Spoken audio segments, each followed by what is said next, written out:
Unicellular कहलाते हैं, और जो बहुत ढेर सारी सेल्स से मिलकर बने होते हैं वो क्या कहलाते हैं, मल्टीसेलुलर कहलाते हैं। ठीक है, उसके बाद हमने एक प्रोकैरियोट और यूकैरियोट का डिफरेंस पढ़ा था, बताया था ना प्रोकैरियोट और यूकैरियोट में क्या डिफरेंस होता है। हाँ,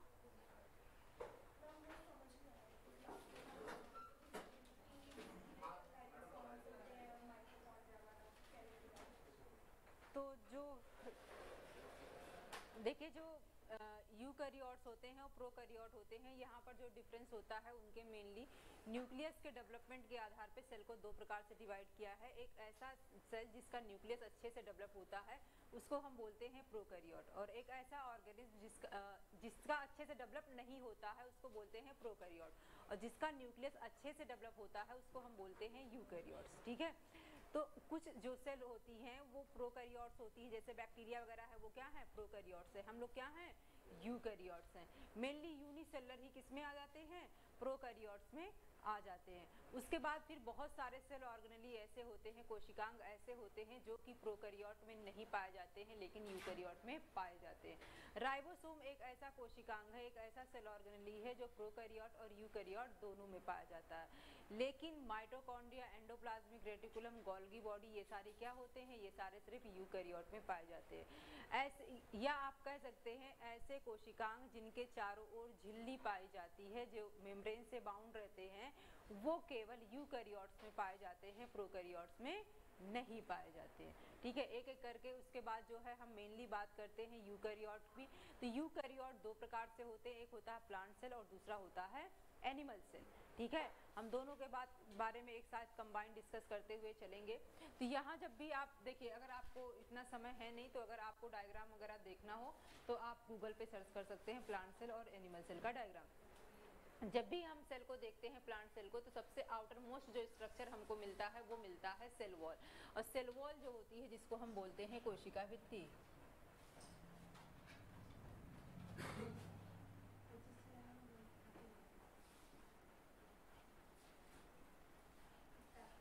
सेल वॉल का काम क्या होता है, सेल वॉल का काम होता है शेप प्रोवाइड करना। ये क्या करता है, शेप प्रदान करने का काम करती है, आकार देने का काम करती है। लेकिन इसका आकार जो होता है ये बहुत ही शेप स्पेसिफिक शेप प्रोवाइड करती है। उसके अलावा ये जो है प्लांट्स को रिजिडिटी प्रोवाइड करती है, दृढ़ता का गुण प्रोवाइड करती है। जैसे हमारा, अगर आप प्लांट से अपनी तुलना कीजिए, आपकी स्किन ऐसे हो सकती है क्या, प्लांट्स की ऐसे हो सकती है, नहीं हो सकती। क्यों नहीं हो सकती, क्योंकि वहां पर क्या है, सेल वॉल है। तो वो क्या प्रोवाइड करती है, शेप प्रोवाइड करती है, रिजिडिटी प्रोवाइड करती है, उसके साथ साथ प्रोटेक्शन भी प्रोवाइड करती है, सुरक्षा भी प्रदान करती है। ठीक है, अब पूछता है प्लांट की सेल वॉल किस चीज से बनी होती है, तो सेलुलोज से बनी होती है। ठीक है, डिस्कम्पोज्ड ऑफ सेलुलोज। ठीक है, प्लाज जो भी सेल वॉल होती है, सेल वॉल रिजिड होती है, इसलिए किसी चीज को आने जाने नहीं देती है, इसलिए आपको सेल वॉल के बीच में ऐसी गैपिंग दिखती है। ये जो गैपिंग होती है वो कहलाती है प्लाज्मोडेस्माटा।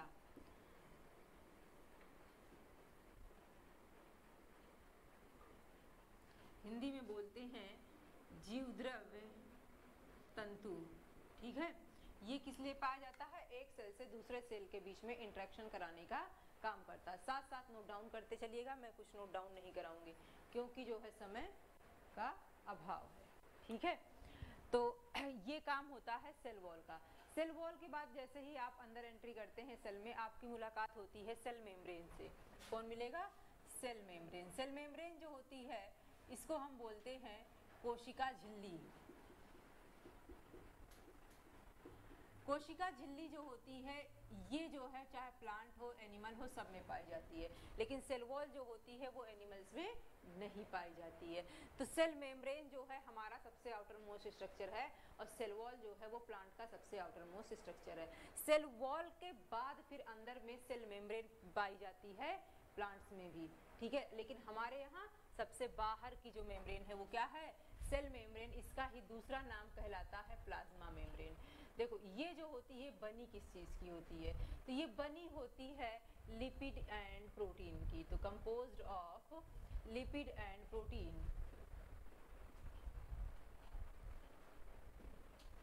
ये प्रोटीन और वसा, लिपिड का मतलब क्या हुआ, वसा, तेल, ऑयल, ठीक है, प्रोटीन और लिपिड की बनी होती है। ये बाई लेयर के फॉर्म में होती है, arrange in by layer. Arrange in by layer का मतलब है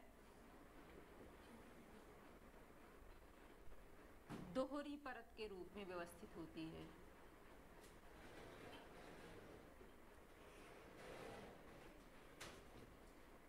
होता क्या है, जब आप सेल मेम्ब्रेन का स्ट्रक्चर देखते हैं तो वहां पर आपको इस टाइप का कुछ स्ट्रक्चर दिखता है,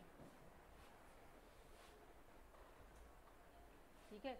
और ये जो होती सिंगल मेम्ब्रेन है, लेकिन एक लेयर ये हो गई और एक लेयर ये हो गई, और इसीलिए बोलते हैं ये बाई लेयर के फॉर्म में अरेंज होती है। ये जो हिस्सा होता है, ये वाला हिस्सा, ये पूरा लिपिड होता है, ये लिपिड होता है। और ये जो आप हिस्सा देख रहे हैं, ये क्या है, प्रोटीन होता है। तो किस चीज की बनी है, लिपिड और प्रोटीन की बनी होती है। और किसके फॉर्म में अरेंज होती है, बाई लेयर के फॉर्म में अरेंज होती है। और बाई लेयर के साथ साथ ये तो रिजिड थी तो किसी चीज को आने नहीं जाने देगी, लेकिन हम भी तो एटमॉस्फेयर में रह रहे हैं, और एटमॉस्फेयर में बहुत से बैक्टीरिया वायरस टहलते रहते हैं कि नहीं टहलते रहते हैं। तो सब जाहिर सी बात है शरीर में क्या कर जाएंगे, एंट्री कर जाएंगे। तो वो सब हमारे शरीर में एंट्री ना करें, इसके लिए इसको जो बनाया गया है वो सेमी परमिएबल बनाया गया है। सेमी परमिएबिलिटी जानते हैं ना, कोई चीज परमिएबल है तो उसके थ्रू कोई चीज हम पास करा सकते हैं, लेकिन जब सेमी परमिएबल है तो कुछ चीज को हम पास करा देंगे और कुछ चीज को नहीं पास कराएंगे। तो ये सबको एंट्री नहीं देती है, कुछ सिलेक्टेड चीजों को एंट्री देती है, इसीलिए ये क्या कहलाती है, सेमी परमिएबल होती है, अर्धपारगम होती है। कैसी है, अर्धपारगम है, सेमी परमिएबल है। कौन है सेमी परमिएबल, सेमी परमिएबल जो हमारी प्लाज्मा मेम्ब्रेन की क्वालिटी है। ये सिलेक्टेड चीजों को आने देती है, इसलिए इसको सेमी परमिएबल के साथ साथ सेलेक्टिवली परमिएबल भी बोलते हैं, ठीक है। आप कुछ भी बोल सकते हैं, चाहे सेमी परमिएबल या फिर सेलेक्टिवली परमिएबल बोलते हैं, क्योंकि हर चीज की एंट्री नहीं देती है, ठीक है। बात समझ में आई, ये बात थी हमारे सेल मेम्ब्रेन की। देखो, अगर कोई चीज ऐसे रिजिड है, हमारी कोई भी सेल है, हम सिंगल सेलर नहीं है, हम यूकैरियोटिक सेल पढ़ रहे हैं, प्लांट जो है वो सिंगल सेलर नहीं है, क्या है उसमें बहुत सारी सेल्स हैं। अब ये सेल्स आपस में जुड़ी होती हैं, कोई भी ऑर्गेनिज्म है इनमें सेल से बने हैं, ये सेल्स आपस में जुड़ी हैं। इनके सेल्स के बीच में कोई भी सेल हो, सेल में अपने अपने कोशिकांग पाए जाते हैं, सबके अपने माइटोकॉन्ड्रिया हैं, अपने राइबोसोम है, सबके सब अपना अपना फंक्शन कर रहे हैं, लेकिन जरूरी नहीं है कि बराबर मात्रा में जितनी इनकी रिक्वायरमेंट है ये चीजों को प्रोड्यूस कर पा रहे हैं। यहीं पर प्रोटीन का भी प्रोडक्शन होगा, यहीं पर लिपिड का भी होगा, और यहीं पर जो है आपका कार्बोहाइड्रेट, हर चीज का प्रोडक्शन कहाँ हो रहा है, सिंगल सेल में, हर सेल में हो रहा है। लेकिन जरूरी नहीं है कि हर सेल में उसकी रिक्वायरमेंट पूरी हो पाए। तो रिक्वायरमेंट को पूरा करने के लिए एक सेल का मटेरियल दूसरे सेल में भेजा जाता है। सेल वॉल रिजिड होती है, रिजिड होगी तो वो चीजों की एंट्री नहीं देगी, इसीलिए सेल वॉल के बीच बीच में गैपिंग पाई जाती है, जिसको हम प्लाज्मोडेस्माटा कहते हैं। इसी गैपिंग के थ्रू इस सेल का मटेरियल इसमें, इसका इसमें, इसका इसमें ट्रांसफर होता रहेगा। ये है प्लाज्मोडेस्माटा का काम। लेकिन ये क्या है, सेमी परमिएबल है प्लाज्मा मेम्ब्रेन, तो कोई जरूरत नहीं, जिसकी जरूरत है इधर से ही डायरेक्ट ट्रांसफर हो जाएगा। लेकिन प्लांट सेल में क्या है, ये रिजिड है, इसलिए प्लाज्मोडेस्माटा पाया जा रहा है, ठीक है। अब बात समझ में आई।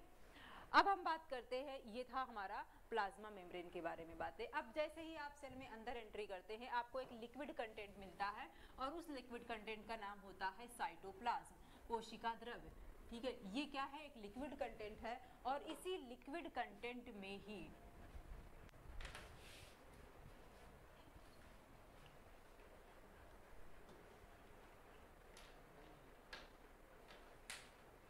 समझ में आ रहा है, हाँ?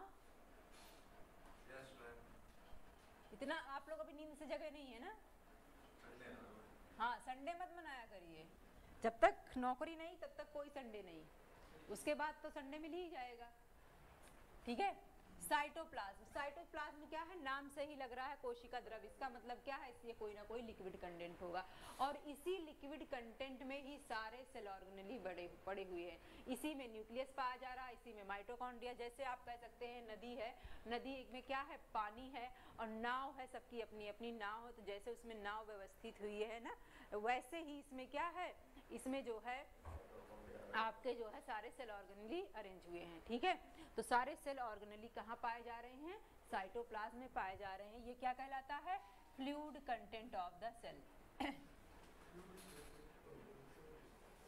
कोशिका का तरल पदार्थ है। अब इसी में सारे सेल ऑर्गेनेली आपके पाए जा रहे हैं। बाहर जा रहे हैं, इंक यहाँ होती है कि बोल दीजिएगा इंक के लिए, ठीक है। हाँ, इंक के लिए बोल दीजिएगा। तो होता क्या है, जो साइटोप्लाज्म है इसी में हमारे क्या है, सारे कोशिकांग पाए जाते हैं। एक टर्म यहाँ पर हमारा आता है प्रोटोप्लाज्म। प्रोटोप्लाज्म को हम बोलते हैं जीव द्रव्य। और एग्जाम में पूछता है कि प्रोटोप्लाज्म होता क्या है। देखो नाम क्या है, जीव द्रव्य, यानी जीवन को देने वाला द्रव, जीवन को देने वाला लिक्विड क्या कहलाता है? प्रोटोप्लाज्म कहलाता है। साइटोप्लाज्म नहीं कहलाएगा, क्या कहलाएगा? प्रोटोप्लाज्म कहलाएगा, जीव द्रव्य कहलाएगा। पूछता ये होता क्या है। देखो जब भी हम साइटोप्लाज्म और हमारी कोई सेल है, ठीक है, अब इसी मान लो शेप पे मत जाओ, ठीक है, ये हमारी सेल है और इसी में एक लिक्विड कंटेंट है जो कि क्या है, साइटोप्लाज्म है। ये सारे हमारे कोशिकांग इसी में पड़े हुए हैं। जब भी हम बात करते हैं साइटोप्लाज्म की तो हम ये सेल मेम्ब्रेन को छोड़ देते हैं।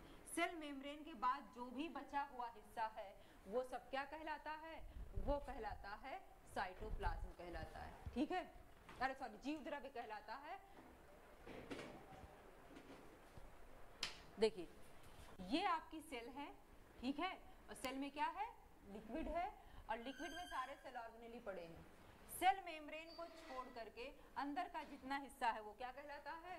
प्रोटोप्लाज्म कहलाता है। तो साइटोप्लाज्म प्लस न्यूक्लियस यानी केंद्रक और कोशिका द्रव्य, हाँ अलग अलग क्यों लिया इसको?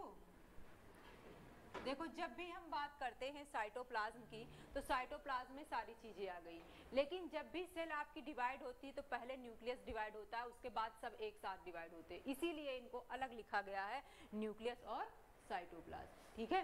तो न्यूक्लियस और साइटोप्लाज्म मिलकर के क्या कहलाते हैं? प्रोटोप्लाज्म कहलाते हैं। ये किसी भी सेल की लिविंग रहने की सबसे बेसिक रिक्वायरमेंट है। एक तो लिविंग रहने की बेसिक रिक्वायरमेंट क्या है? सेल है। किसी भी जीव को लिविंग रहने की बेसिक रिक्वायरमेंट क्या है? सेल है। लेकिन सेल को लिविंग रहने की बेसिक रिक्वायरमेंट क्या है? प्रोटोप्लाज्म है।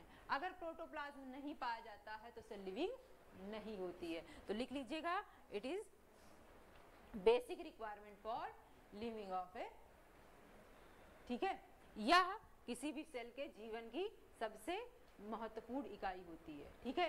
ये प्रोटोप्लाज्म के बारे में बताया किसने था? तो एक प्रोटोप्लाज्म टर्म था, ये एक साइंटिस्ट थे जिनका नाम था पुरकुंजे, उन्होंने दिया था, ठीक है। अब जो है हम बात करते हैं अलग अलग कोशिकांगों की जो कि हमारे शरीर में पाए जाते हैं, हमारे सेल में पाए जाते हैं। यहाँ पर जो है आपका एक कोशिकांग पाया जाता है जिसका नाम होता है माइटोकॉन्ड्रिया। माइटोकॉन्ड्रिया के बारे में आपने सुना होगा। माइटोकॉन्ड्रिया को जो है हम क्या कहते हैं? Powerhouse of the cell.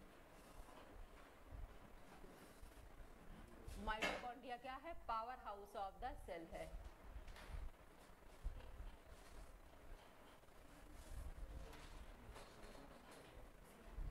कोशिका का विद्युत या फिर शक्ति ग्रह या फिर ऊर्जा ग्रह भी बोलते हैं।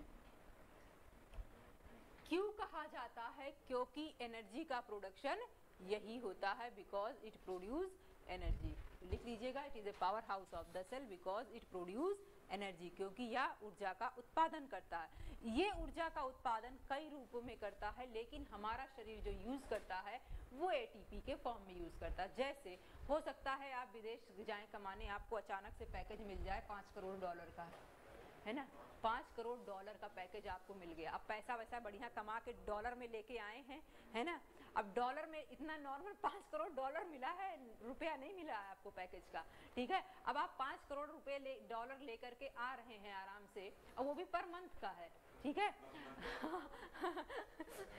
उसको लाने के बाद जो है अब आप कहीं पर जा रहे हैं शॉप पे दिखाने के लिए, भैया सब्जी लेना, $1 दे रहे हैं, वो तू लेगा। आप कितने भी अमीर हो, बिल गेट्स भी आकर के उससे खरीदे, वो कहेगा भैया मैं इसको नहीं जानता हूँ। किसी भी बड़े शॉप पे चले जाए, कहीं भी आप इंडिया के किसी किसी भी मॉल में चले जाएंगे, कितने भी बड़े, लेकिन वो आपको सामान नहीं देगा। क्यों नहीं देगा? क्योंकि यहाँ की करेंसी नहीं है, वो रुपए में ही आपको सामान देगा। इसलिए आप करेंसी को क्या करते हैं? एक्सचेंज करते हैं। सेम वैसे ही है कि हमारे शरीर में एनर्जी विभिन्न रूपों में प्रोड्यूस होती है, लेकिन जो हमारा शरीर है वो इसको केवल एटीपी के फॉर्म में यूज करता है। तो एटीपी के फॉर्म में हमारा शरीर एनर्जी को यूज करता है, इसीलिए एटीपी को हम बोलते हैं energy currency of the cell.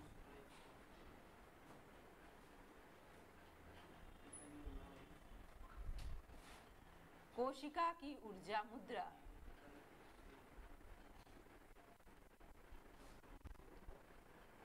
ATP का फुल फॉर्म होता है एडिनोसिन ट्राई फॉस्फेट। ठीक है, ये एटीपी का फुल फॉर्म होता है और हमारा शरीर एटीपी के फॉर्म में ही एनर्जी यूज करता है, इसलिए एटीपी क्या है? Powerhouse of the cell होता है। ठीक है, माइटोकॉन्ड्रिया में अपना खुद का डीएनए और खुद का राइबोसोम पाया जाता है। राइबोसोम में मैंने बताया था यहाँ पर कौन सा राइबोसोम प्रेजेंट होता है, यहाँ पर 70S राइबोसोम पाया जाता है। ठीक है, तो 70S राइबोसोम यहाँ पर पाया जाएगा। ठीक है, बात समझ में आई? अब हम बात करते हैं, हमारा एक कोशिकांग होता है एंडोप्लाज्मिक रेटिकुलम। क्या होता है? Endoplasmic reticulum.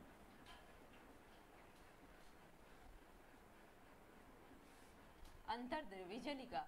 अंतर्द्रव्यी झलिका हमारी, देखो ये क्या है, एंडोप्लाज्मिक रेटिकुलम जो होता है ये एक स्ट्रक्चर होता है, इसी के ऊपर छोटे छोटे राइबोसोम पाए जाते हैं। ऐसे ही जैसे मान लीजिए इस हाथ पे मैं छोटी छोटी बिंदियां चिपका दूं, अब वो छोटी छोटी बिंदी अगर चिपका देंगे, अब उसको टच करेंगे तो क्या स्मूथ रहेगा? रफ हो गया ना। तो ठीक वैसे ही जो हमारा एंडोप्लाज्मिक रेटिकुलम होता है उसे कुछ हिस्से पे पाए जाते हैं राइबोसोम, और राइबोसोम की प्रेजेंस की वजह से वो स्ट्रक्चर खुरदुरा हो जाता है, और वो खुरदुरा हो जाता है इसीलिए उस हिस्से को हम बोलते हैं रफ एंडोप्लाज्मिक रेटिकुलम।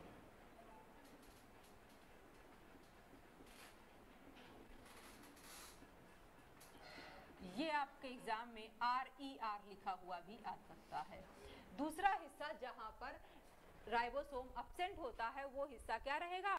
एक हाथ पे चिपकाया, दूसरे पे नहीं चिपकाया, तो ये क्या है? स्मूथ है। तो ये वाला हिस्सा क्या कहलाता है?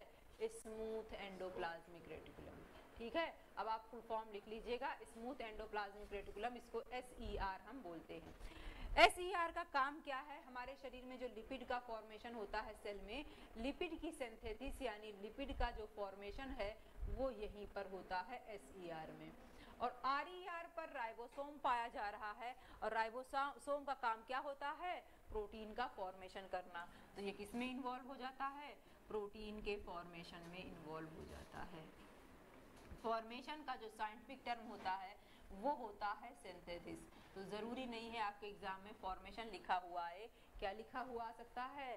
सिंथेसिस भी लिखा हुआ आ सकता है। ठीक है, तो ये बात थी SER की। अब SER के बाद जो है प्रोटीन भी बन गया, लिपिड भी बन गया। मैंने कहा एक सेल का इंटरेक्शन दूसरे सेल से होता है, एक सेल की कोशिकाओं के जो भी मतलब मटेरियल होते हैं वो दूसरे सेल में ट्रांसफर होते हैं। इसका ट्रांसफर करने का काम कौन करता है? गोल्गी बॉडी करता। आपको लग रहा है स्विगी जोमेटो आ गया है, क्या बात है ना, घर बैठे खाना मिल रहा है, लेकिन स्विगी जोमेटो का कॉन्सेप्ट कितना पुराना हमारे शरीर में है। ये जो गोल्गी बॉडी होता है ये खाने का ऑर्डर लेता है, खाने का ऑर्डर लेने के बाद इसको पैक करता है, जहां रिक्वायरमेंट होती है वहां पे पहुंचाता है, अपनी सेल के अंदर भी और सेल के बाहर भी। तो इसका काम क्या होता है? इसका काम होता है packaging and transportation.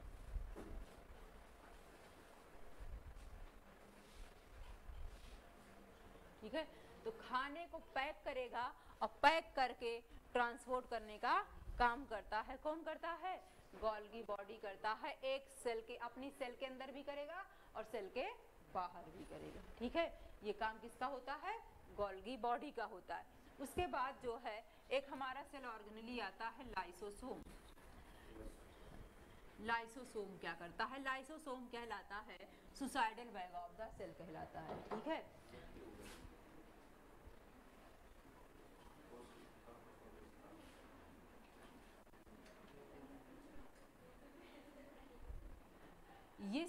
Suicidal bag क्यों कहलाता है? देखो होता क्या है, अगर सेल में किसी प्रकार का डैमेज होता है, किसी प्रकार की कोई गड़बड़ी लगती है, तो ये क्या करेगा, लाइसोसोम ये अपनी ही सेल को खा जाता है, अपनी ही सेल को नष्ट कर देता है, और अपनी ही सेल को नष्ट कर देता है, इसीलिए क्या कहलाता है, suicidal bag of the cell कहलाता है। तो अपने आप, सुसाइड का मतलब क्या है, अपने द्वारा की गई हत्या, तो ये अपने ही द्वारा अपनी ही सेल को मार देता है, इसलिए क्या कहलाया, suicidal bag of the cell कहलाएगा। किसकी सहायता से मारता है, तो इसमें पाए जाते हैं हाइड्रोलिटिक एंजाइम। हाइड्रोलिटिक एंजाइम जो होते हैं वो क्या करेंगे, इसके जितने भी बॉन्ड हैं सारे बॉन्ड को ब्रेक कर देंगे, और जब सारे बॉन्ड ब्रेक हो जाएंगे तो सेल की क्या हो जाएगी, डेथ हो जाएगी। तो एग्जाम में बहुत बार पूछता है कि suicidal bag of the cell कौन है, तो कौन है, लाइसोसोम है।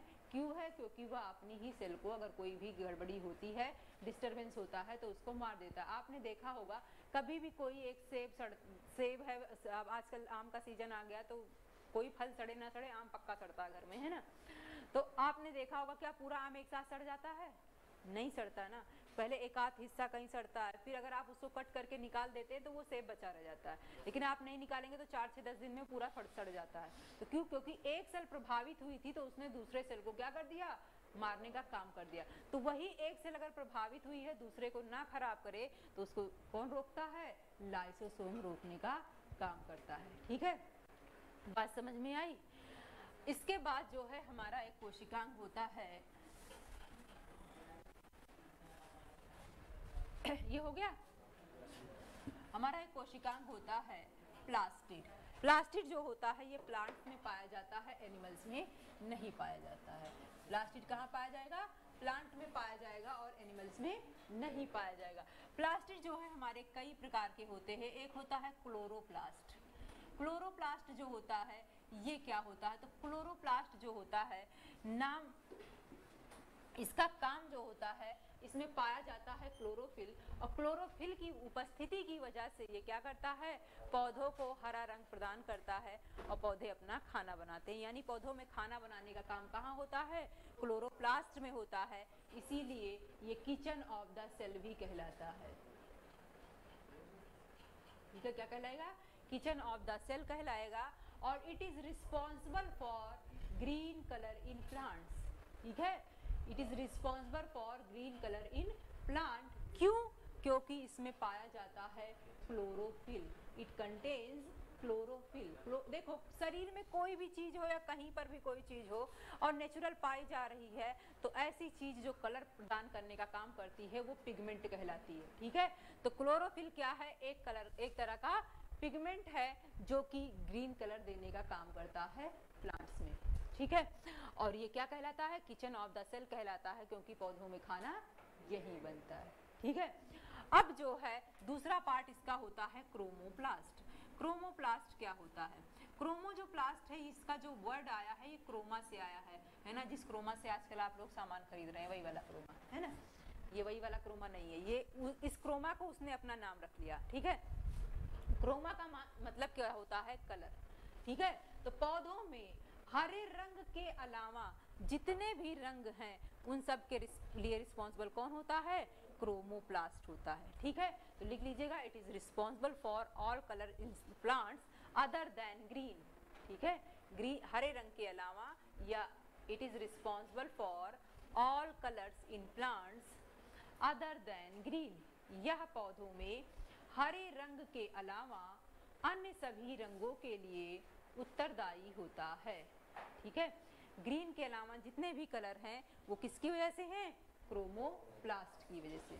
तीसरा जो होता है वो होता है ल्यूकोप्लास्ट। ल्यूकोप्लास्ट का काम क्या है, तो ल्यूकोप्लास्ट का काम होता है स्टोरेज करना। क्या करना, स्टोरेज करना। ये स्टोर क्या करता है, ये स्टोर करता है कार्बोहाइड्रेट को, प्रोटीन को, फैट को, और जो है इन्हीं सबको स्टोर करने का काम करता है। जिस चीज को स्टोर करेगा उसी हिसाब से इसका नाम हो जाता है। ये 3 प्रकार का आपका हो जाता है।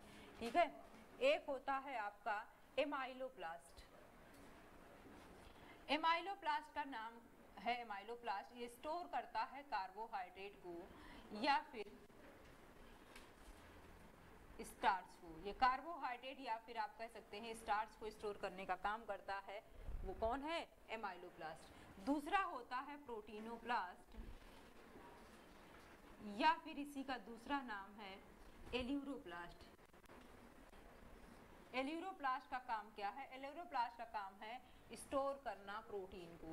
ठीक है, ये क्या स्टोर करता है? प्रोटीन को स्टोर करता है। तीसरा हमारा होता है इलायोप्लास्ट या फिर लिपिडोप्लास्ट। इसका काम क्या है? इसका काम है स्टोर फैट एंड ऑयल। ठीक है।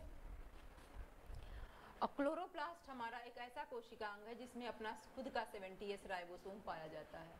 ठीक है, 70S राइबोसोम इसमें भी पाया जाता है क्लोरोप्लास्ट में। ठीक है, दो जगह पर यूकैरियोटिक सेल में अपने 70S राइबोसोम पाए जाते हैं, एक माइटोकॉन्ड्रिया में और दूसरा प्लास्टिड में। लेकिन प्लास्टिड के किस हिस्से में? तो प्लास्टिड के क्लोरोप्लास्ट वाले हिस्से में। ठीक है, और राइबोसोम का काम क्या है? तो राइबोसोम का काम होता है formation of protein. Formation of protein किसका काम है?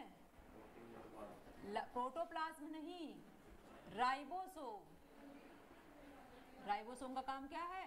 प्रोटीन का फॉर्मेशन करना। ठीक है,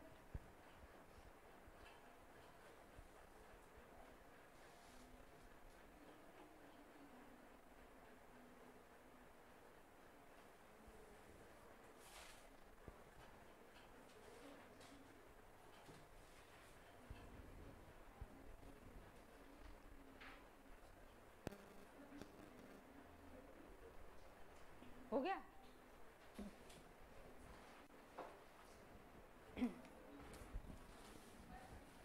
इसके बाद जो है हमारा एक कोशिकांग आता है केंद्रक यानी न्यूक्लियस।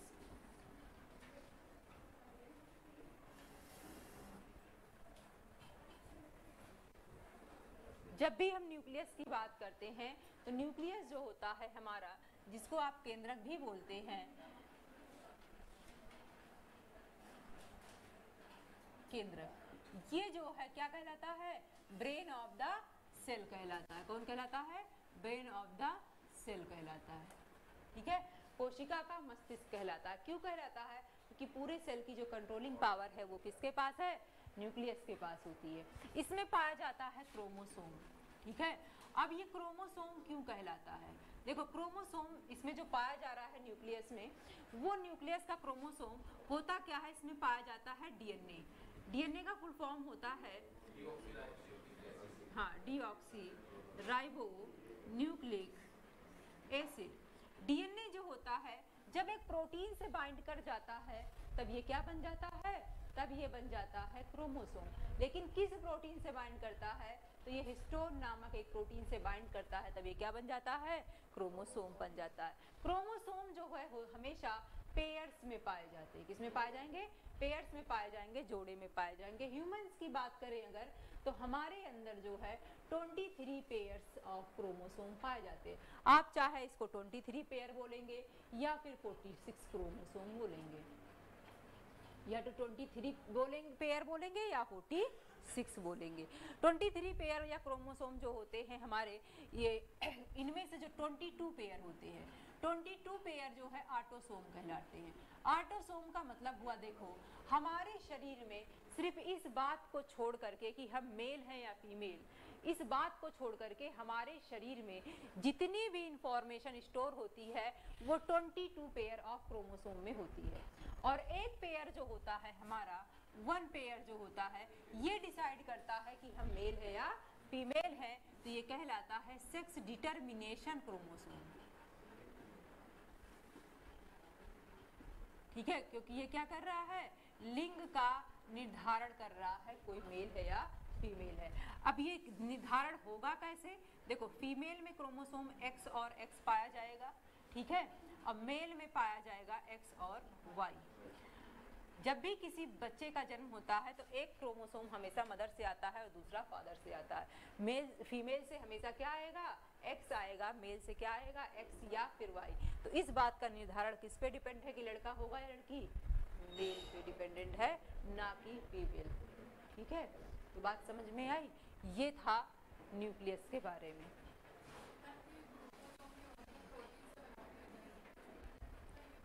नहीं, डीएनए से बना होता, डीएनए और प्रोटीन से मिलकर बना होता है क्रोमोसोम। ठीक है, डीएनए और प्रोटीन से मिलकर बना होता है क्रोमोसोम।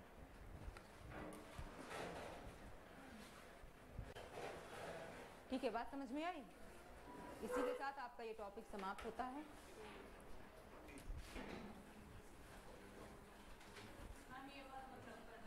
ठीक है, अच्छा इसमें एक चीज रह गया अभी आपका, वैक्यूल्स है ना। वैक्यूल्स एक हमारा कोशिकांग होता है। वैक्यूल जिसको हम बोलते हैं रसधानी। रसधानी का काम क्या होता है? स्टोरेज करना। ये क्या करता है? स्टोरेज करता है, संचय करता है। किन चीज को स्टोर करता है? ये खाने को स्टोर करता है, पानी को स्टोर करता है, और यहाँ तक कि ये वेस्ट मटेरियल को भी स्टोर करने का काम करता है। कौन करता है? वैक्यूल्स करता है। प्लांट्स के जो वैक्यूल्स होते हैं वो लार्ज होते हैं। प्लांट्स के वैक्यूल लार्ज होते हैं और लेस इन नंबर होते हैं, क्योंकि संख्या में कम होते हैं। ये कभी कभी इतना बड़े हो जाते हैं कि 80 से 90% पूरा सेल का जो कवरेज का एरिया कवर कर लेते हैं। ठीक है, या उसके बाद जो एनिमल्स के वैक्यूल होते हैं, हमारे अंदर जो वैक्यूल पाए जाएंगे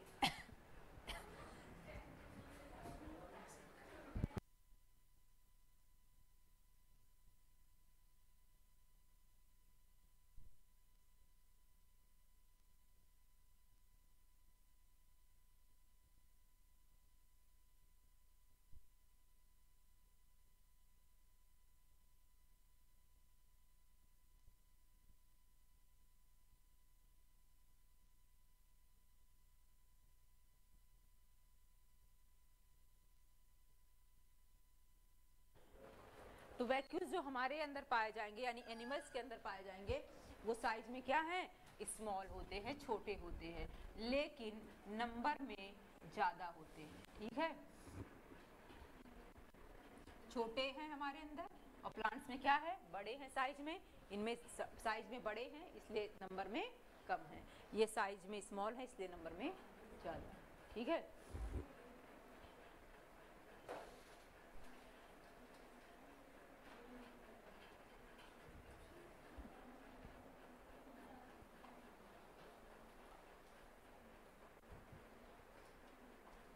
समझ में आ रही है बात सभी को?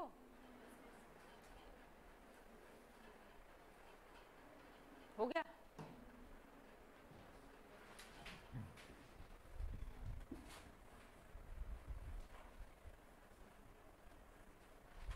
आपका सेल टॉपिक कंप्लीट होता है। अब हम बात करते हैं कार्बोहाइड्रेट की। ठीक है, देखिए कुल मिलाकर के हम न्यूट्रिशन की अगर बात करें कि हमें न्यूट्रिशन कहाँ से मिलता है, तो न्यूट्रिशन हमको कहाँ से मिलता है? कार्बोहाइड्रेट, प्रोटीन और फैट से मिलता है। कार्बोहाइड्रेट, प्रोटीन और फैट हमको एनर्जी प्रोवाइड करते हैं, और इनसे हमें अलग अलग एनर्जी मिलती है। कार्बोहाइड्रेट और प्रोटीन से लगभग हमको बराबर एनर्जी मिलती है, और सबसे ज़्यादा एनर्जी हमको फैट से मिलती है।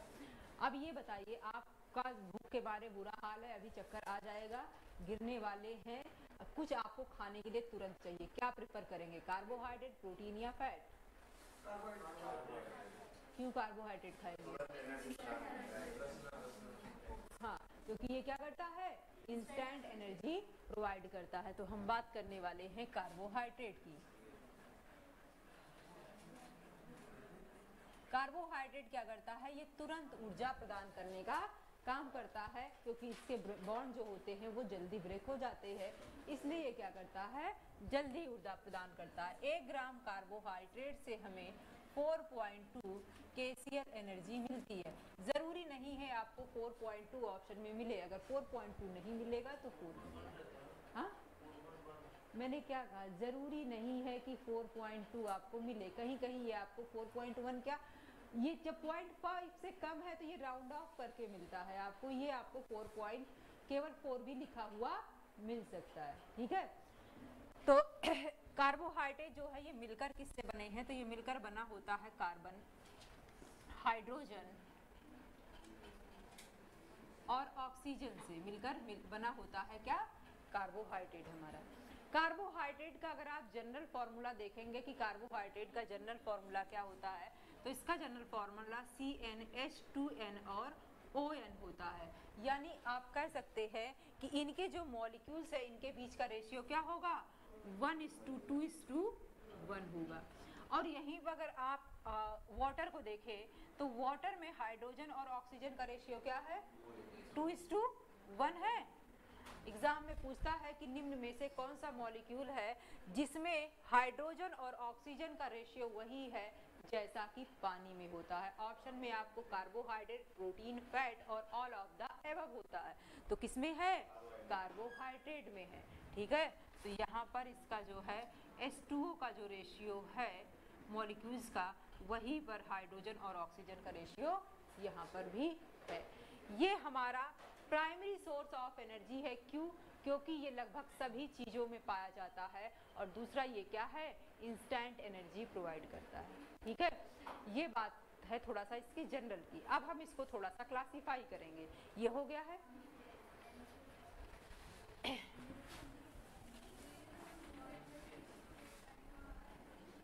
जैसे ही आप कार्बोहाइड्रेट का क्लासिफिकेशन करते हैं तो यहाँ पर नंबर ऑफ मॉलिक्यूल के हिसाब से हम कार्बोहाइड्रेट को, देखो कुछ लोगों ने 4 प्रकार से क्लासिफाई किया है, कुछ लोगों में 3 प्रकार से क्लासिफाई किया।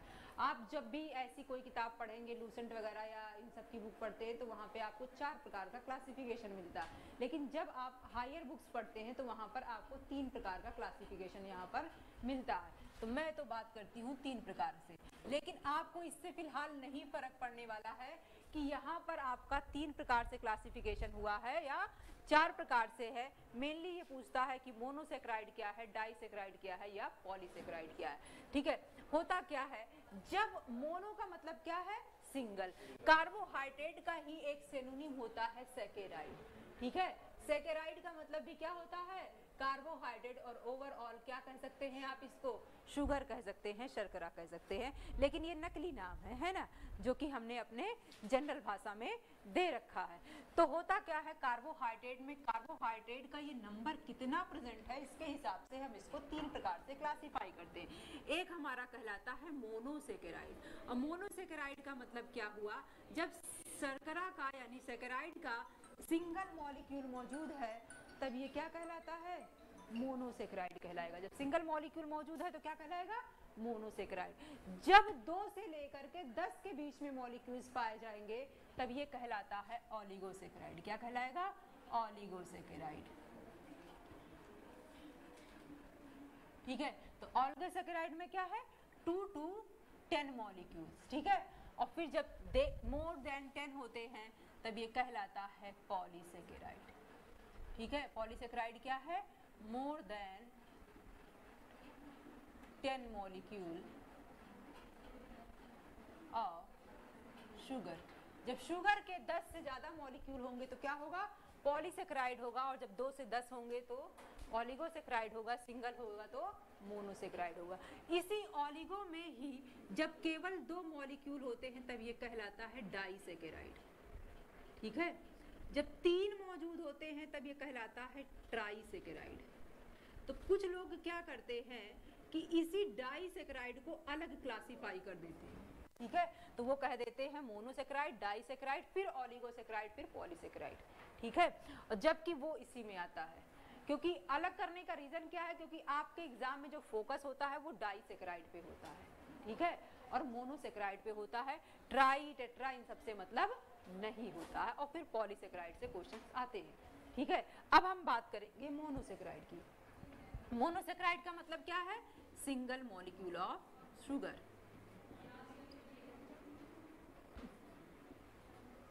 अब मोनोसेक्राइड के एग्जाम्पल क्या क्या हैं हम इस पे बात करेंगे।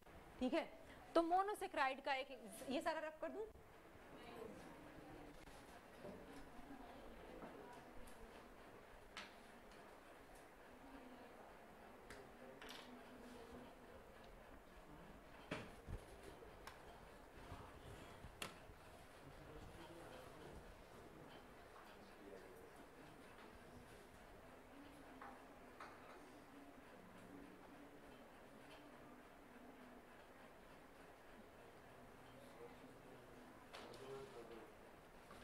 मोनोसेक्राइड का हमारा एक एग्जाम्पल होता है देखिए हम जितनी भी बात इस समय कर रहे हैं मोनोसेक्राइड की, जब ओलिगो और पॉली की बात करनी होगी तो मैं बता दूंगी कि अभी हम बात किसकी कर रहे हैं, ठीक है।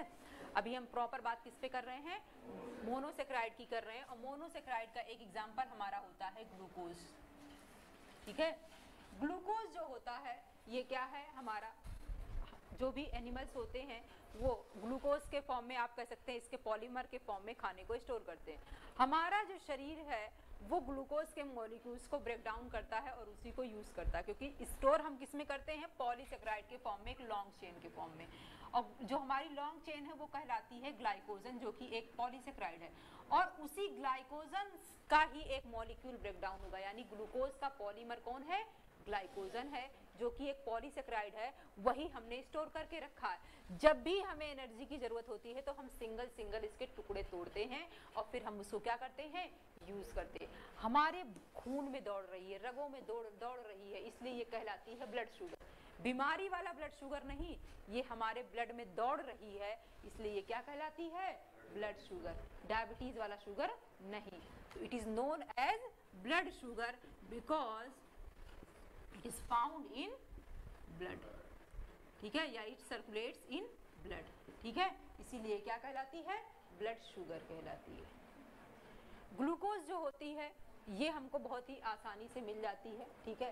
ग्लूकोज दो प्रकार की होती है, एक होती है डी ग्लूकोज, आपने ग्लूकोन डी पे लिखा हुआ देखा होगा डी ग्लूकोज, और एक होती है एल ग्लूकोज। डी ग्लूकोज जो होती है ये नेचुरली पाई जाती है, नेचुरल है, और जो है आर्टिफिशियल जो लैब में बनाई गई है वो कौन सी है, वो है हमारी एल ग्लूकोज। डी का मतलब यहाँ पर है डेक्स्ट्रो रोटेटरी,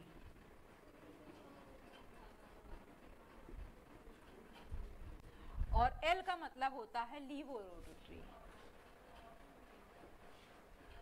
ठीक है। ये है लीवो रोटेटरी और ये है डेक्स्ट्रो रोटेटरी, इसीलिए इसका नाम क्या रख दिया गया, डी ग्लूकोज, और उसका नाम क्या रख दिया गया, एल ग्लूकोज। इसके अलावा इसका जो हमारा मोनोसेक्राइड है इसका एग्जाम्पल हमारा एक होता है फ्रक्टोज। फ्रक्टोज जो है मोनोसेक्राइड का ही एग्जाम्पल है, और ये फलों में पाई जाने वाली शुगर है, इसीलिए इसको हम बोलते हैं,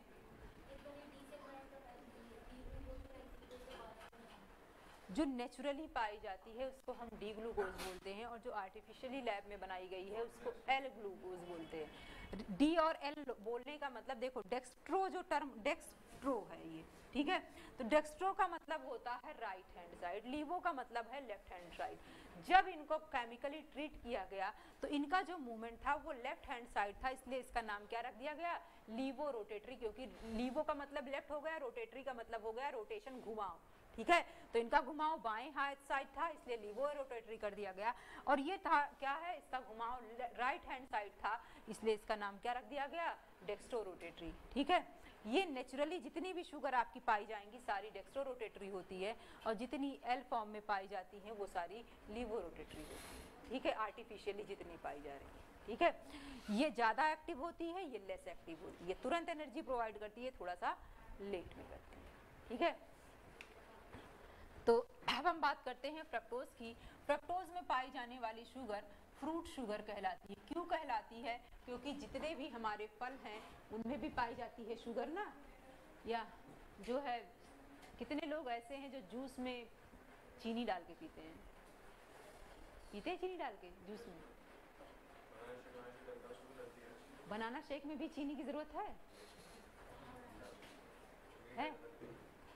ये देखो ऐसे लोग फिर कहेंगे, हाँ देखो मौसमी का थोड़ा खट्टा होता है, अब पता चले अनार के जूस में भी डाल लिए, अब है ना, या संतरे के जूस में चलो डाल रहे हैं। मैंगो शेक में जब आम बहुत खट्टा है तब जरूरत है डालने की, और अब खट्टा नहीं तो जरूरत नहीं है। हाँ अब चॉकलेट शेक में अब डार्क चॉकलेट यूज करेंगे तो करना ही पड़ेगा, है ना। और वैसे भी दूध की अपनी खुद की मिठास होती है, दूध में भी बहुत से लोग चीनी डाल के पीते हैं, लगी नहीं। समस्या इसी बात की है कि टेस्ट ही नहीं सही है ना, टेस्ट बड में दिक्कत है।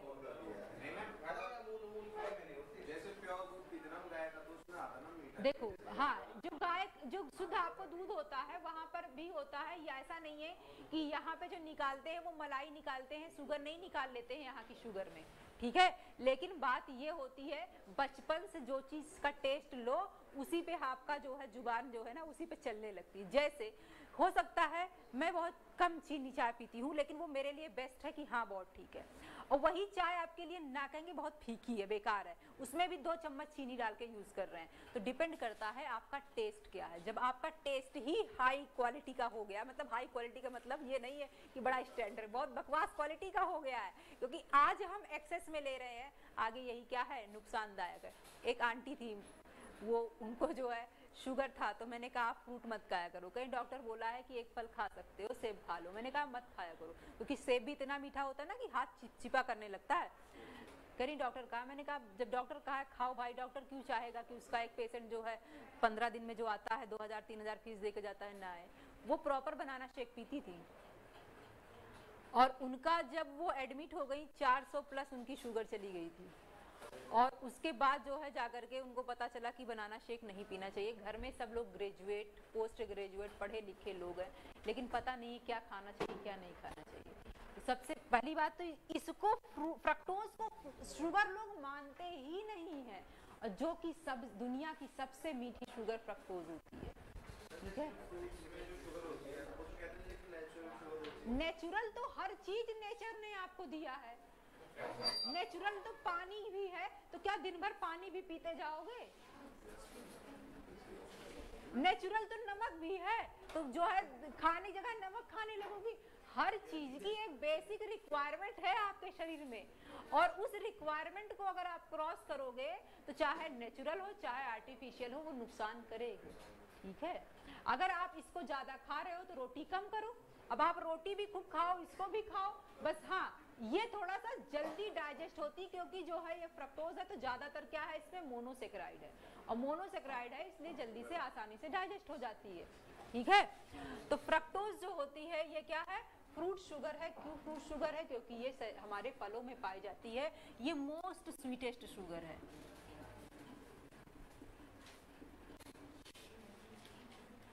ठीक है, मोनोसेक्राइड का ही एक एग्जांपल आपका आता है गैलेक्टोज।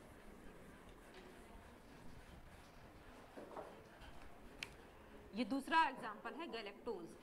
गैलेक्टोज जो होती है ये हमारे ब्रेन के डेवलपमेंट में सहायता करती है, इसीलिए ये कहलाती है ब्रेन शुगर। ब्रेन के डेवलपमेंट में सहायता करती है इसलिए क्या कहलाएगी? ब्रेन शुगर कहलाती है। इसी में एक आपकी आती है पेंटोज शुगर। पेंटोज शुगर जो होती है ये 2 प्रकार की होती है, एक होती है डीऑक्सीराइबोज और दूसरी होती है राइबोज। राइबोज जो होती है आरएनए में पाई जाती है और डीऑक्सीराइबोज जो है वो डीएनए में पाई जाती है। ये दोनों जेनेटिक मटेरियल होते हैं, अनुवांशिक पदार्थ होते हैं, इसीलिए इस शुगर को हेरिडिटरी शुगर भी बोलते हैं। हेरिडिटरी या फिर जेनेटिक शुगर। क्यों? क्योंकि यह डीएनए और आरएनए में पाई जाती है। ठीक है, उसके अलावा जो है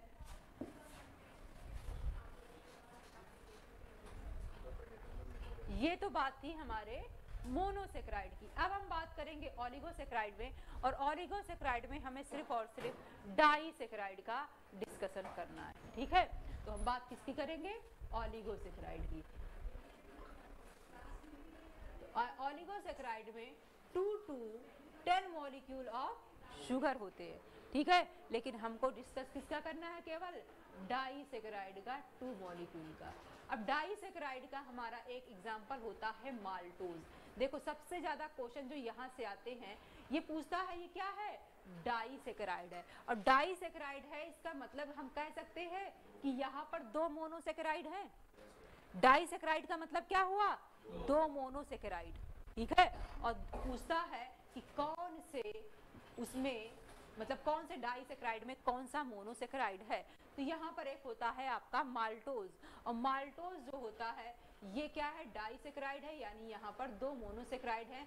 2 मोनोसेक्राइड कौन है? तो यहाँ के जो 2 मोनोसेक्राइड होते हैं ग्लूकोज होते हैं। तो ग्लूकोज की जब 2 यूनिट्स जुड़ती हैं तो क्या बनाती हैं? माल्टोज बनाती है। ये हमारे ग्रेन में पाई जाती है, अनाज में पाई जाती है, इसलिए ये ग्रेन शुगर कहलाती है। ये क्या कहलाती है? Grain sugar. लेकिन किस अनाज में पाई जाती है? तो ये पाई जाती है व्हीट में, गेहूं में, मेज में यानी कॉर्न में। उसके अलावा ये मौजूद होती है जौ में, बार्ले में, है ना।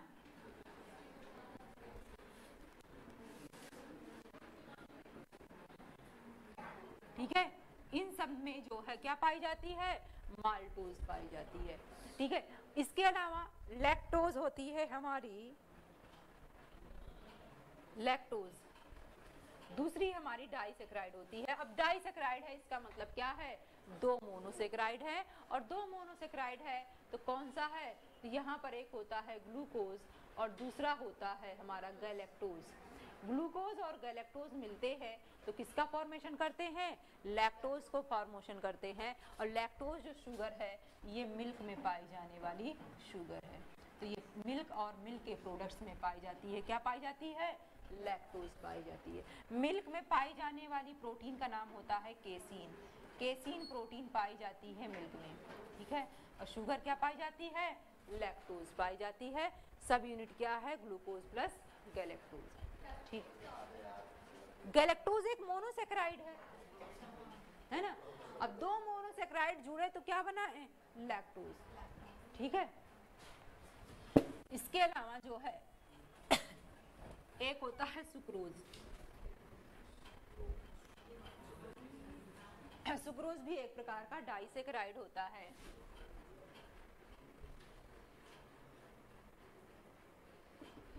सुक्रोज जो होती है ये ग्लूकोज और फ्रक्टोज से मिलकर बनी होती है। ये गन्ने में पाई जाती है, इसीलिए इसको केन शुगर भी कहते हैं। ठीक है, गन्ने में पाई जा रही है इसलिए ये क्या कहलाती है? केन शुगर कहलाती है। उसके अलावा ये जो होती है ये टेबल शुगर भी कहलाती है। क्यों? क्योंकि हम लोग डेली अपने खानों में इसको प्रयोग करते हैं। चाय बना रहे हैं, किसकी बना रहे हैं? सुक्रोज। जो चीनी चाय आप यूज कर रहे हैं फ्रक्टोज को और मीठा करने के लिए, जूस में डाल रहे हैं, यही तो डाल रहे हैं। तो ये क्या कहलाती है? टेबल शुगर कहलाती है। और NaCl नमक को हम टेबल सॉल्ट बोलते हैं और इसको हम टेबल शुगर बोलते हैं। ठीक है,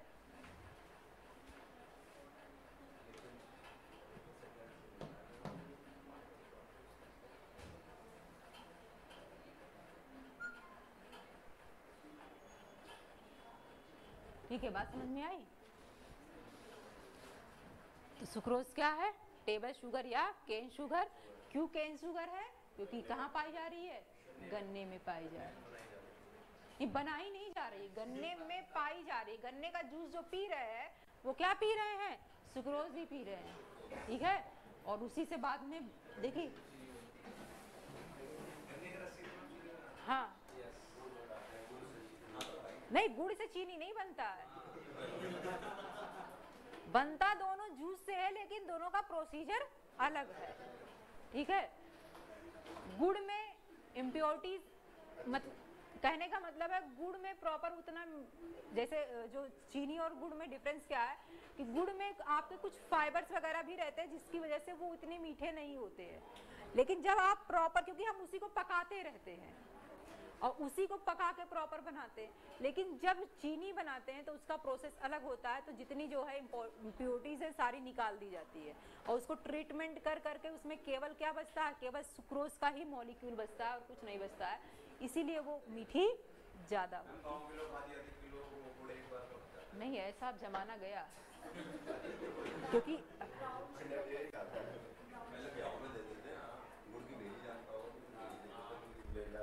ऐसा पहले होता था, लोग इतना खा लेते थे, बट अब नहीं खा सकते। कारण क्या है कि कोई भी शुगर हो, चाहे कोई भी चावल हो, चाहे ब्राउन शुगर हो, चाहे जो भी, अनहेल्दी हर चीज है एक्सेस अमाउंट में।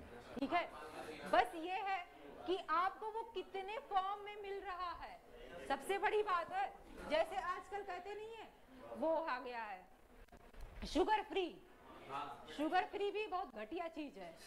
उससे अच्छा है जिसको अगर भाई इतना खाए ना होते, अब खा लिए हो इतना 18-20 साल की उम्र में, तो अब 40 साल की उम्र में नहीं खाना पड़ रहा तो मत खाओ।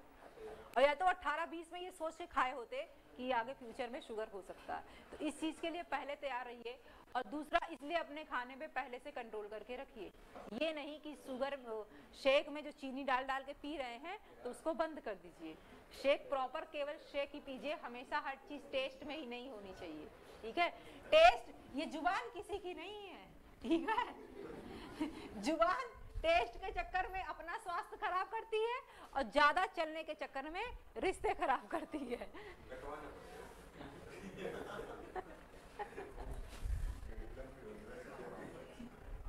तो नौकरी भी नहीं मिलेगी, है ना ढंग से।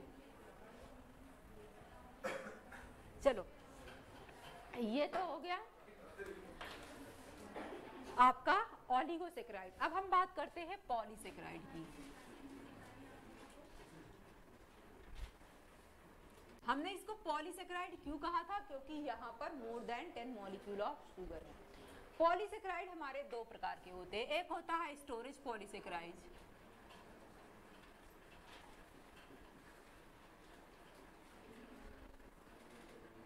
और एक होता है स्ट्रक्चरल पॉलीसेकेराइड।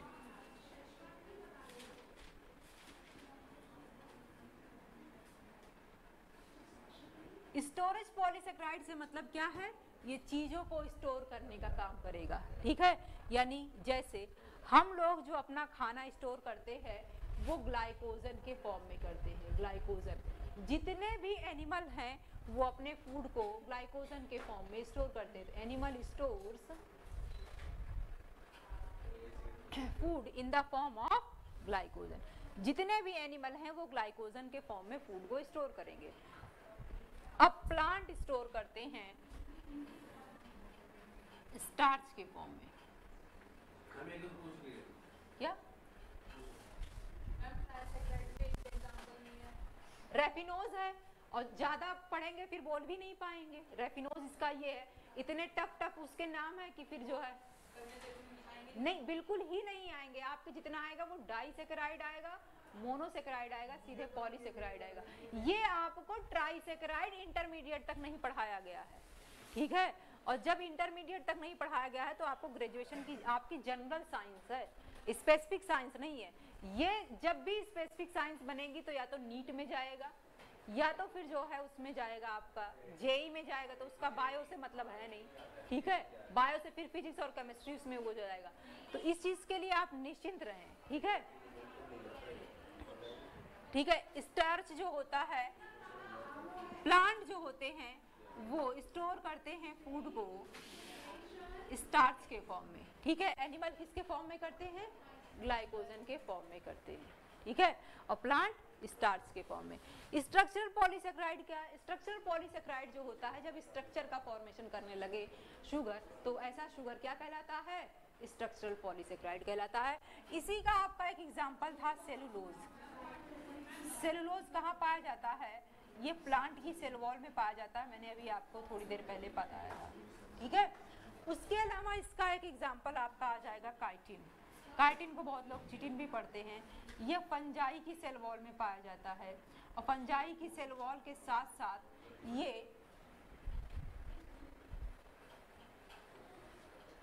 फंजाई की सेल वॉल के साथ साथ ये जितने आप लोगों ने इंसेक्ट्स देखे हैं, इंसेक्ट्स का मतलब क्या है? कीड़े मकोड़े। तो उनकी स्किन पे आप देखते थोड़ी सी शाइनिंग रहती है। वो जो शाइनिंग रहती है वो काइटिन की वजह से ही रहती है, ठीक है।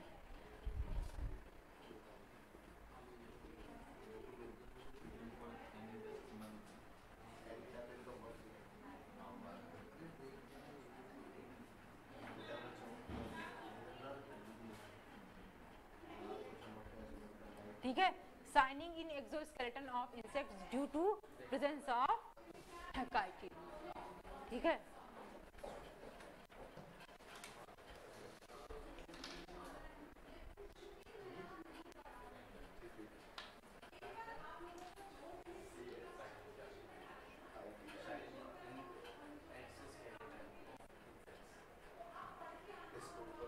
जब बोलते समझाएंगे तो बातें करेंगे, है ना। अच्छा, मतलब 1.5 घंटे की क्लास में भी आप लोग का ये हाल है। चलो 3 घंटे की क्लास में वो समझ में भी आता। सुबह सुबह बातें करने का मन होता है।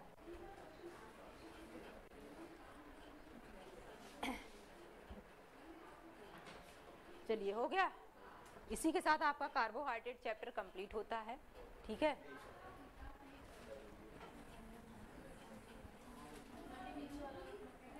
ठीक है।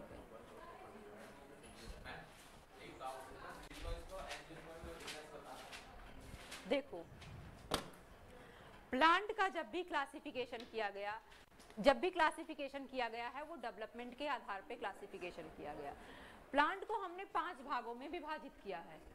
एक ऐसा विभाजन हमने किया, ऐसा प्लांट का स्ट्रक्चर जिसमें प्लांट में कोई भी स्ट्रक्चर नहीं पाया जाता, बस केवल क्लोरोफिल पाया जाता था, और उसमें जो है ना रूट है, ना लीफ है, ना स्टेम है, कुछ भी स्ट्रक्चर नहीं है। ऐसे ग्रुप को हमने कहा था थैलोफाइटा, जिसको आप कहते हैं एल्गी। काई देखी है आपने? हाँ, काई में क्या कोई स्ट्रक्चर है?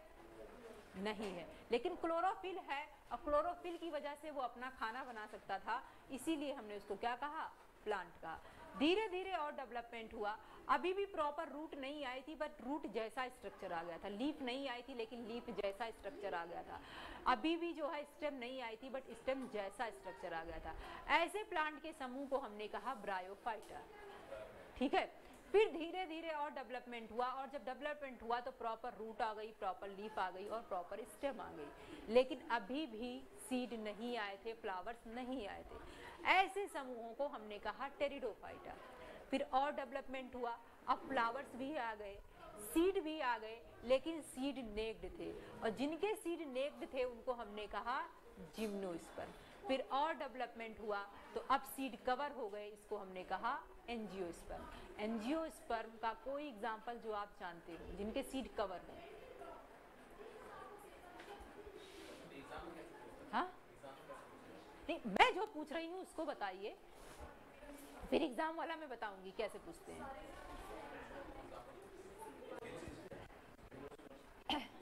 एंजियोस्पर्म, ऐसा कोई बताइए चीज जो आपने खाई हो जिसके सीड कवर हो, जल्दी बोलिए। हाँ,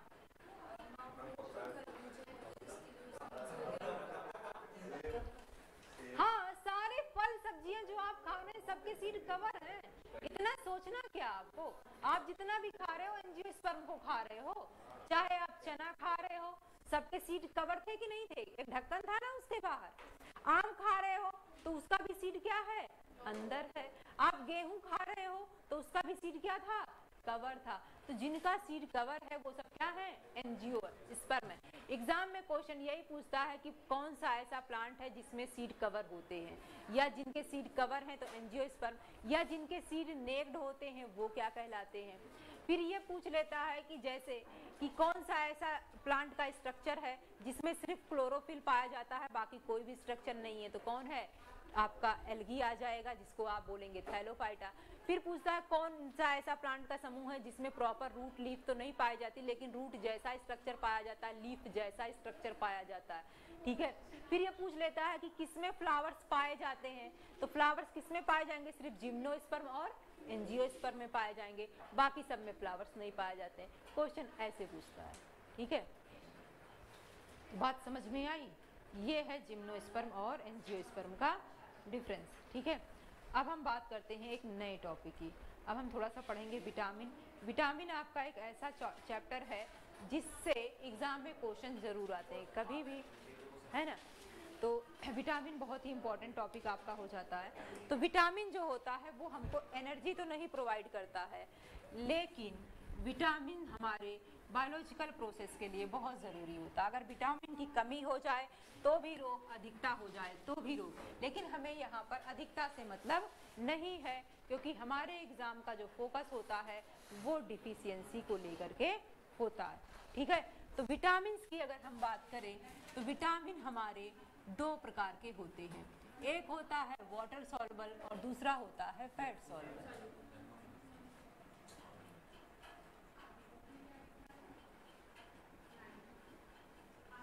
वाटर सॉल्युबल और फैट सॉल्युबल विटामिन कौन कौन से हैं, कुछ आइडिया है? कौन सा?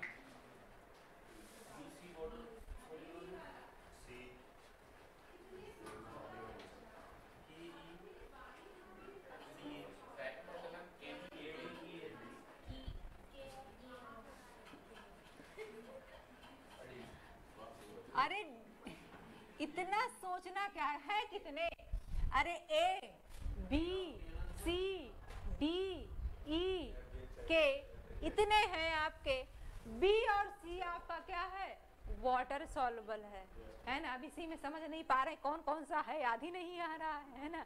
तो ए डी ई के, बहुत लोग इसको एडक के नाम से याद रखते हैं और बहुत लोग के ई डी एक कीड़ा के नाम से याद रखते हैं, ठीक है, आपको जो सुविधाजनक लगे। लेकिन अगर आपको ये पता है कि टोटल इतने होते हैं और बी और सी वाटर सॉल्युबल है, बाकी बचे कितने हैं, फैट सॉल्युबल है, ठीक है।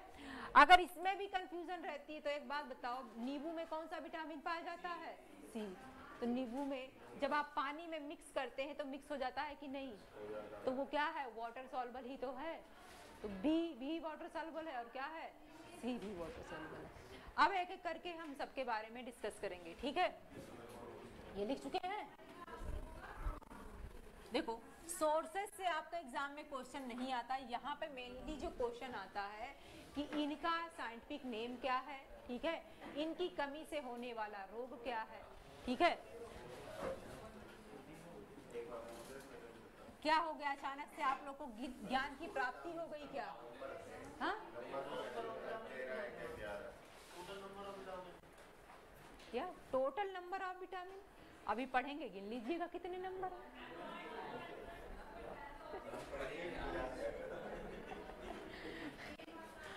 ऐसे ऐसे क्वेश्चन आप लोग पूछते हैं, है ना। विटामिन, ठीक है, उसके बाद उसकी साइंटिफिक नेम, उसके डिजीज और उसके सोर्सेस। चैप्टर शुरू नहीं होता है कि कब खत्म होगा, इसकी टेंशन हो जाती है, ठीक है।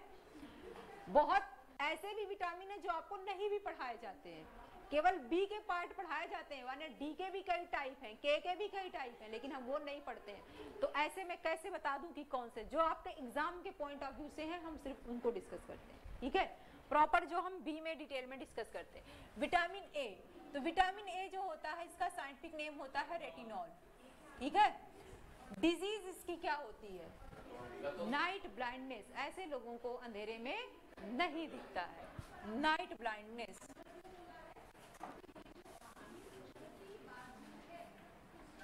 उसके अलावा इससे एक रोग और होता है जिसको बोलते हैं जीरोप्थैल्मिया, ठीक है। तो नाइट ब्लाइंडनेस और जीरोप्थैल्मिया डिजीज होती है किससे, विटामिन ए की कमी से। इस हाँ, तो 12 हाँ, जीरोप्थैल्मिया।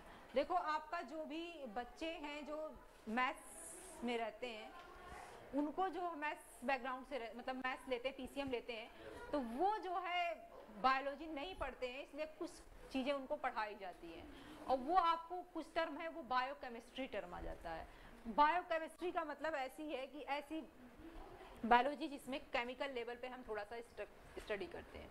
तो उस टाइम पे आपको कार्बोहाइड्रेट, प्रोटीन, फैट वाला जो इतना सारा और जेनेटिक वाला टॉपिक था, वो सारा जो है आपको केमिस्ट्री में पढ़ाया जाता है। हाँ, केमिस्ट्री में पढ़ाया जाता है आपको। अगर आप इसके सोर्सेज की बात करें, देखो सोर्सेज पे हम बहुत ज़्यादा फोकस नहीं करेंगे, लेकिन थोड़ा बहुत हमको पता होना चाहिए। तो सोर्सेज आप लिख लीजिए जल्दी जल्दी क्या क्या होते हैं इसके, ठीक है। इसका सोर्सेज कैरेट होता है, गाजर इसका बहुत अच्छा सोर्स है, गाजर, गाजर, कैरेट, बटर, बटर, मिल्क। देखो एक टर्म यहाँ आता है yellow fruit, yellow fruit, yellow fruit का मतलब हुआ पीले फल। अब पीले फलों में क्या पाया जाता है, विटामिन ए। इसमें आपका आम भी आ जाएगा, पपीता भी आ जाएगा, कद्दू भी आ जाएगा, केला भी आ जाएगा, ये सारी चीजें इसमें आ जाएंगे इसमें। हाँ, बहुत मैं कहती हूँ सोर्सेज पे आप मत जाइए, देखो चाहे हरी सब्जियां हो चाहे फल हो, लगभग सारे विटामिन उसमें पाए जाते हैं, ठीक है। मिल्क लिख लीजिएगा, फिश लिख लीजिएगा, मीट लिख लीजिएगा, ठीक है, एग लिख लीजिएगा, चीज लिख लीजिएगा, ये सारे इसके सोर्सेज होते हैं। सोर्सेज नहीं भी आपको याद रहता है तो भी चलता है, बस आपको सोर्सेज में विटामिन सी का सोर्स आपको पता होना चाहिए, ठीक है। क्या केवल ग्रीन वेजिटेबल, ऐसा नहीं, ग्रीन लीफी वेजिटेबल लिखना है अगर आप, तो आप विटामिन के में लिखेंगे। देखो ग्रीन वेजिटेबल और ग्रीन लीफी वेजिटेबल में डिफरेंस है, ठीक है। जब आप बात करते हैं ग्रीन वेजिटेबल तो उसमें सारी हरी सब्जियां आ जाएंगी, और जब आप कहेंगे ग्रीन लीफी वेजिटेबल तो उसमें पालक आएगा, मेथी आएगा, ये सब आएगा। तो ये प्रॉपर जो विटामिन के लिए होते हैं, इसमें आप लिख सकते हैं केवल ग्रीन वेजिटेबल।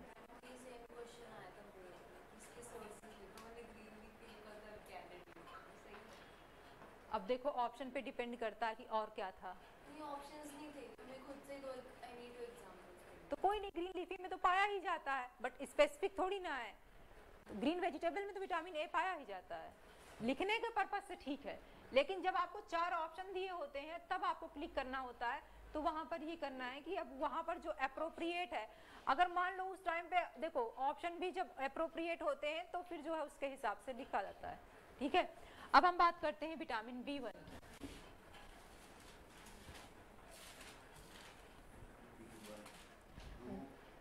B1 जो होता है इसका साइंटिफिक नेम होता है थायमिन,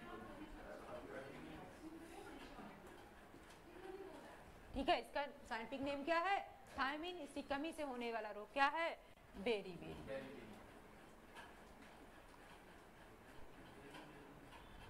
ठीक है।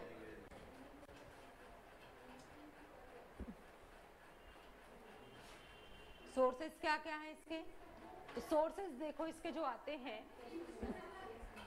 इसमें जो है आप लोग के घर कभी गांव में रहे हैं? खेती होती है, गेहूं धान वगैरह बोया जाता है, धान फिर चक्की में भी जाता होगा छिलके निकलवाने के लिए।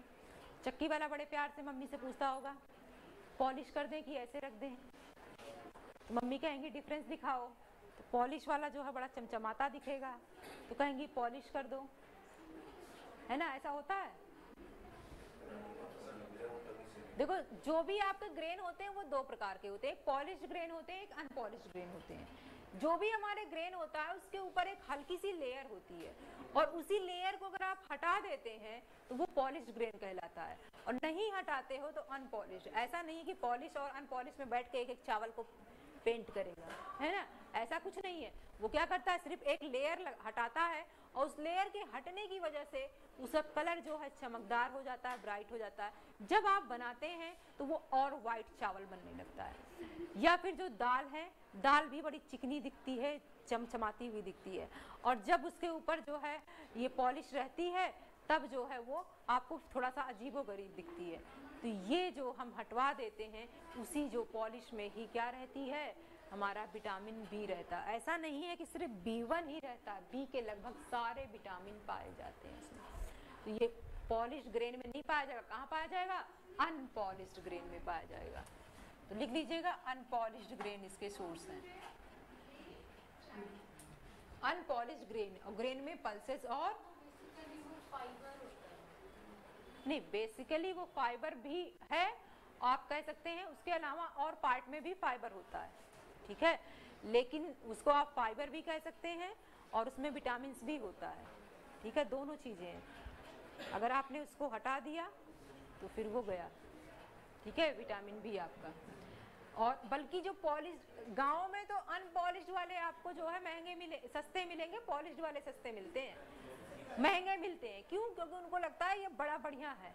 और लेकिन रियलिटी में अगर आप खरीदने जाएंगे वहां पर पॉलिश्ड जो है सस्ता होता है और अनपॉलिश्ड क्या होता है, महंगा होता है। यहाँ पर आप पैकेट देखिएगा, जो भी अनाज वगैरह मिलते हैं उन पे लिखा रहता है अनपॉलिश्ड है या पॉलिश्ड है।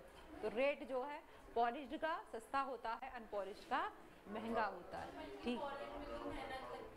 क्या? क्यों मेहनत लगती है? एक बार एक एक थोड़ी ना उतारता है वो, बस उसको एक पॉइंट और बढ़ाना है, एक मशीन से कर रहा है ना वो। आपको लग रहा है मेहनत है, उसी पॉलिश को निकाल करके उसके बाद वो अलग से बेचता है और फ्री में चावल का छिलका निकाल के देता है चक्की वाला। क्यों? भूसी भी अलग से रख लेगा, आपको भूसे की क्या जरूरत, उसके बाद पॉलिश अलग निकाल के रख लेगा और उस पॉलिश को जो है और भूसे को दोनों को उठा करके बेच देता है पशु आहार का जो बनाती हैं कंपनियां उनको। अब वो उनसे अच्छे खासे रेट पे लेके जाती हैं, हमको लगता है कि हमारा, अब आपका नुकसान है, जिसका चावल था उसका क्या नुकसान है, उसको तो गांव वालों में समझ में आता है कि जो चमक रहा है वो महंगा बिकेगा, वहां 1-2 रुपए महंगा ले लेते हैं, ठीक है। लेकिन जब मेन मार्केट में वो पहुंचेगा, मेन मार्केट में उसकी कीमत कम होती है और 20-25 रुपए की कमी आ जाती है मेन मार्केट में। और वो 1-2 क्विंटल तो मतलब 1-2 किलो तो बेचेगा नहीं, वो तो क्विंटल्स में बेचेगा। और 1-2 जो बेचता है वो 1-2 क्विंटल, किसी भी किसान के घर अगर अनाज ज्यादा हो गया तो वो बेचता नहीं है, 2-4 क्विंटल वो स्टोर करके रखता है कि अगली फसल पता नहीं कैसे हुई, 1 साल का वो स्टोर करके रखता है, फिर अगर उससे भी एक्सेस होता है तब जाके बेचता है किसान, समझे। तो वो कई क्विंटल जो बेचता है उसका तो नुकसान है, चक्की वाले का फायदा हो गया, कुछ उसमें वो नहीं, उसको मेहनत लगनी है, बस खाली 1 पॉइंट बढ़ाना है, निकल गया, बिजली का बिल जो आएगा आएगा। और वो भी कौन सा, गांव में चक्कियां जितनी हैं उनके जो है कमर्शियल बिल है, वो तो नॉर्मल, बस हो गया। इमोशनल हो जाते हैं आप लोग, है ना। चलिए ये बात थी विटामिन B1 की, ठीक है। इसके सोर्सेज लिख लीजिएगा क्या क्या है। Potato tomato, potato tomato, liver, अपना लीवर नहीं दूसरे का लीवर, ठीक है, पता चले अपना ही लीवर निकाल के खाने लगे, है ना, लीवर, ठीक है। उसके बाद ऑयल, एग, एग एग, ठीक है, ये सारे इसके सोर्सेज हैं। चलिए ठीक है, अब मिलते हैं नेक्स्ट क्लास में, बाकी का डिस्कशन हम करेंगे नेक्स्ट क्लास में, ठीक है।